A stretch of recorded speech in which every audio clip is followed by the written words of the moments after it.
एक बेटी अचानक से गायब हो जाती है। जब वो गुम होती है तो ना उसके घर वाले बल्कि पूरे गांव कस्बे वाले परेशान हो जाते हैं। और उस दिन, जिस दिन वो लड़की गायब होती है, जिस दिन वो बेटी गुम होती है, उस दिन उस गांव में, उस कस्बे में किसी के घर चूल्हा तक नहीं जलता। सभी लोग परेशान थे। एक मातम सी छा जाती है, क्योंकि वो जो बेटी थी वो बड़े ही शिद्दत से और बहुत ही मिन्नत के बाद वो लड़की पैदा हुई थी उसके घर, और वो लोग बहुत नाजों से उसे पाल रहे थे। और वो जो बेटी थी, जो लड़की थी, वो बीए फाइनल ईयर की स्टूडेंट थी, और वो कह रही थी कि पापा, और अपने माँ से वादा करती थी कि पापा मैं एक दिन आप लोगों को इस गरीबी से दूर कर दूंगी। और वो और भी वादे किया करती थी। वो कहती थी कि मैं एक दिन इस कस्बे को, इस गांव को बहुत ही ऊपर लेके जाऊंगी, इसके सभी चीजों को बदल दूंगी, और इस तरह से वादा करती थी। पिता भी बहुत खुश होते थे, माता भी बहुत खुश होती थी जब वो ऐसे वादे करती थी। और इसके अलावा वो यूपीएससी की तैयारी भी करती थी, क्योंकि वो इकलौती एक लड़की हुई थी। और इसलिए पूरे गांव वाले, ग्रामवासी थे, वो थाना पहुंचते हैं और थाना का घेराव कर देते हैं, वहीं पे बैठ जाते हैं। लेकिन जब पुलिस छानबीन करती है तो वो लड़की मिलती तो है, लेकिन इस हालत में मिलती है, इस अवस्था में मिलती है कि उसको आधे जानवर नोच कर खा गए थे।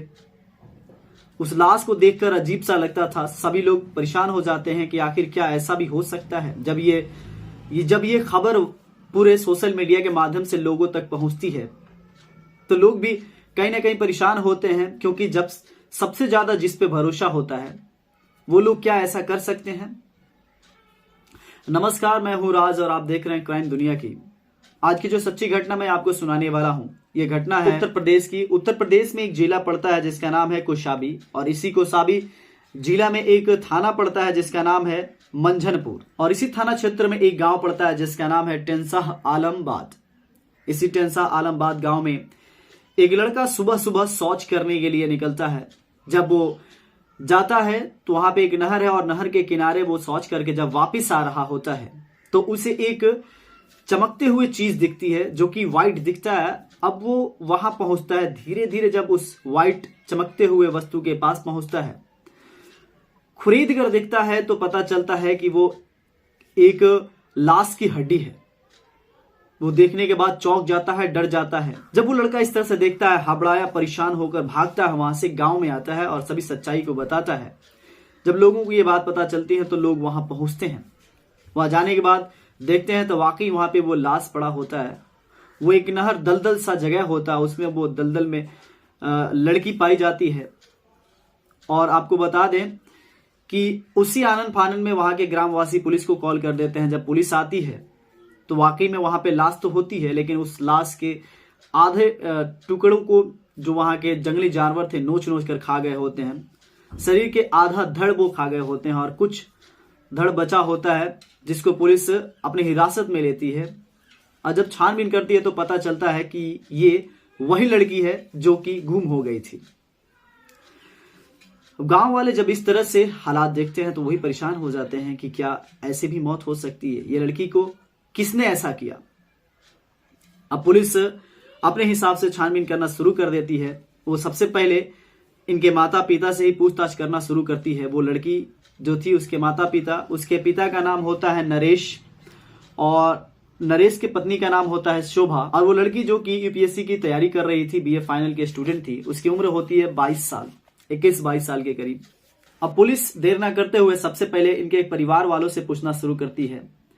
आपको बता दें कि इस केस की छानबीन जो कर रहे होते हैं वो होते हैं एसएचओ संतोष कुमार शर्मा, जो कि सबसे पहले इस लड़की के माता से ही पूछना शुरू करते हैं, जिनका नाम होता है शोभा। पूछते हैं कि बताइए कि ये लड़की आपकी गुम क्यों हुई थी, कब हुई थी, क्या वजह थी, और किस पे शक है कि जो कि ऐसा कर सकता है। माँ तो माँ होती है, वो सभी सच्चाई को बताने लगती है। वो कहती है कि साहब, मेरी बेटी जब कॉलेज से लौट रही थी तो वो तारीख था 25 जनवरी 2023।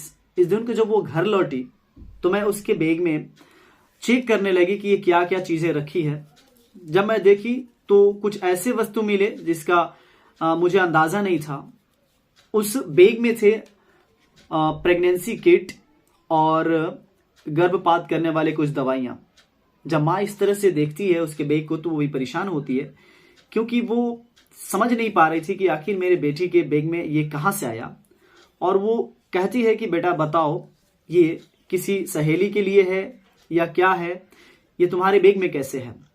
जो बेटी होती है वो चुप रहती है, खामोश होती है, कुछ नहीं बताती। जो माँ है ये बात को रेगुलर पूछती रहती है, लेकिन बेटी बताती नहीं है। 2-3 दिन का वक्त बीत जाता है। फिर जो माँ है इस बात को सहन नहीं कर पाती और अपने पति नरेश से सभी चीजें बता देती हैं कि दरअसल अपने बेटी के बैग में कुछ दवाइयां मिली हैं जो कि गर्भपात की हैं, और उसके ही बैग में एक प्रेगनेंसी किट भी थी।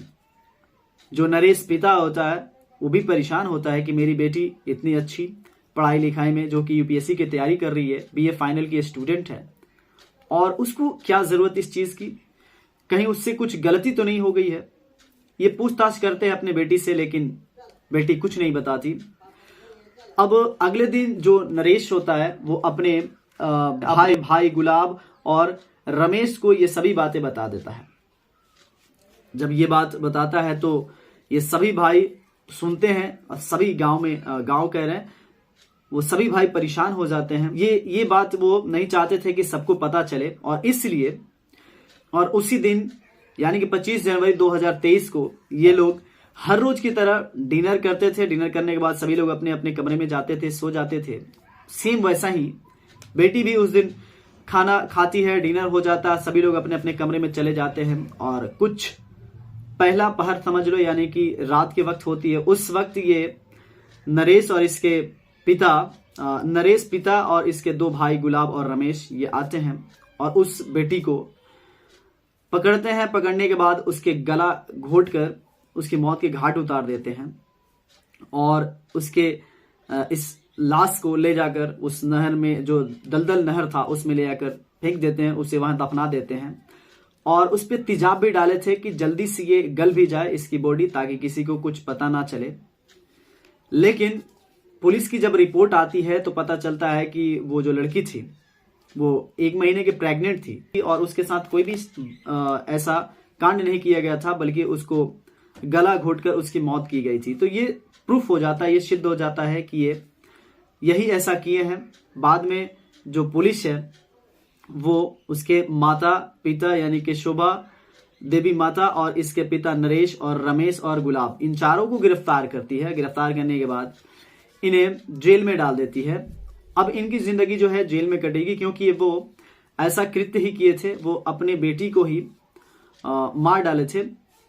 ये लोग सोच रहे थे कि ये बातें लोगों तक ना जाए, और इसी की वजह से वो अपनी बेटी मौत की घाट उतार देते हैं। हालांकि वो इकलौती बेटी थी, बड़े ही नाजों से उसे पाल रहे होते हैं, लेकिन ऐसा घटित हो जाता है जिसके वजह से ये अपनी बेटी को मौत के घाट उतार देते हैं। गांव कस्बे वाले जब इस बात को सुनते हैं, इस खबर को सुनते हैं, तो उनको भी अजीब सा लगता है कि जो बेटा बेटी सबसे ज्यादा भरोसा जिन पे रखते हैं माता पिता पे, वो माता पिता ही ऐसे कातिल बन जाएंगे।